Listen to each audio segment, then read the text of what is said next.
अस्सलाम वालेकुम नाज़रीन, नादिर दो न्यूज़ में आपका इस्तकबाल है। चलिए जानते हैं आज की खबर। वंचित बहुजन आघाड़ी का मुकाबला सीधा बीजेपी से है। कांग्रेस यहाँ पर है ही नहीं। कांग्रेस एक बीजेपी की बी टीम है। कांग्रेस के जितने भी लोग हैं वो एमपी अशोकराव चौहान के आजू बाजू दाएं बाएं घूमने वाले सभी चमचा लोग हैं, और ये सभी लोग इस लोकसभा के इलेक्शन होते ही वो सभी लोग बीजेपी में जाने वाले हैं।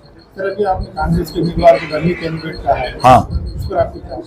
नहीं, वो डमी कैंडिडेट है क्योंकि जितने भी लोग कांग्रेस में थे वो शाखा प्रमुख से लेके एमएलए तक अशोक चौहान जी के समर्थक ही थे। उनको विरोध करने वाला एक भी आदमी यहाँ नांदेड़ में नहीं था।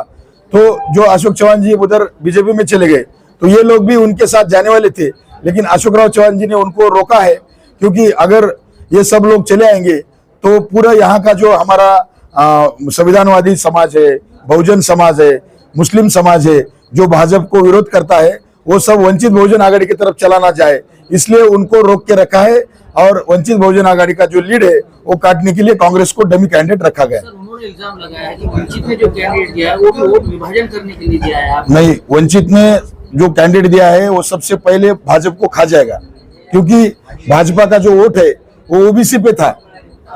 ओबीसी पर ही भाजपा का जो बेसमेंट टिका है, वोट बैंक है, वो ओबीसी है, और उसमें से सबसे ज्यादा लिंगायत समाज है यहाँ पर नांदेड़ में, जो कि पारंपरिक भाजपा को वोट देने वाला समाज है। उस कम्युनिटी से बाबा साहब ने टिकट दिया है, इसलिए ओबीसी पूरी ताकत के साथ हमारे साथ है। इसलिए भाजपा का तो बुरे हाल होने वाला है इलेक्शन में। तो पहले टप्पे में तो भाजपा ही आउट होने वाली है। कांग्रेस की इब्राहिम का कहना है कि वंचित को उम्मीदवार नहीं दिखाई देता, और आपका कहना है कि कांग्रेस को उम्मीदवार नहीं दिखाई देता। साहब, आप देख सकते हैं सबसे ज्यादा सभा, आप रिकॉर्ड में जाइए कलेक्टर ऑफिस में, जो परमिशंस किसके ज्यादा लिए हैं, तो आप देखिए कांग्रेस का उम्मीदवार गाड़ी से उतरकर नीचे लोगों में हाथ मिला नहीं सकते हैं, ऐसी कंडीशन में है वो। भगवान करे, अल्लाह करे उनको 100 साल उम्र मिले, लेकिन एक घूमने वाला उम्मीदवार कांग्रेस को नहीं मिला। 150 किलोमीटर का डिस्टेंस है नांदेड़ का, मुकराबाद से लेके मालेगांव तक और धर्माबाद से लेके लोहा तक। तो इस एरिया में एक बीमार आदमी कैसा घूमेगा जो 4-4 बार डायलिसिस पे है। तो एक नांदेड़ के लोगों को धोखा दिया जा रहा है। पूरा कांग्रेस का कैंडिडेट है, डमी कैंडिडेट है। फाइट सीधा बीजेपी और वंचित में। स्टेट प्रवक्ता आपके साथ दिखाई नहीं देता। स्टेट प्रवक्ता साहब ने अभी 1 बजे हमारे यही इसी नीचे हॉल में हमारे मुस्लिम समाज भाइयों का बहुत बड़ा मीटिंग रखा है, और अभी वो अकोला से निकले, अभी ऑन द वे है, आधे घंटे में वो यहाँ पर पहुंचेंगे। प्रोग्राम में उसमें नहीं दिखाई देता। नहीं, हर जगह वो है, कॉर्नर मीटिंग्स ले रहे हैं, उनके पास स्टेट की भी जिम्मेदारी है। और अभी यहाँ से आगे आप देखेंगे उन्होंने हर तालुका में उनकी सभा है। अभी उनकी सभा जाम में है, नरसी में है, भोकर में है, अर्दापुर में है। स्टेट प्रवक्ता साहब हमारे पूरी ताकत के साथ काम कर रहे हैं। वंचित बहुजन आघाड़ी की ओर से आज यहाँ पर पत्रकार परिषद का आयोजन किया है।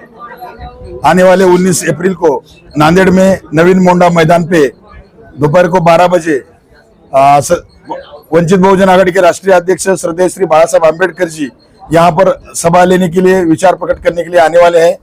वो उम्मीदवार अविनाश भोशीकर जी के प्रचार में यहाँ पर आने वाले हैं, और लाखों की भीड़ 19 तारीख को यहाँ पर नांदेड़ में जमा होने वाली है।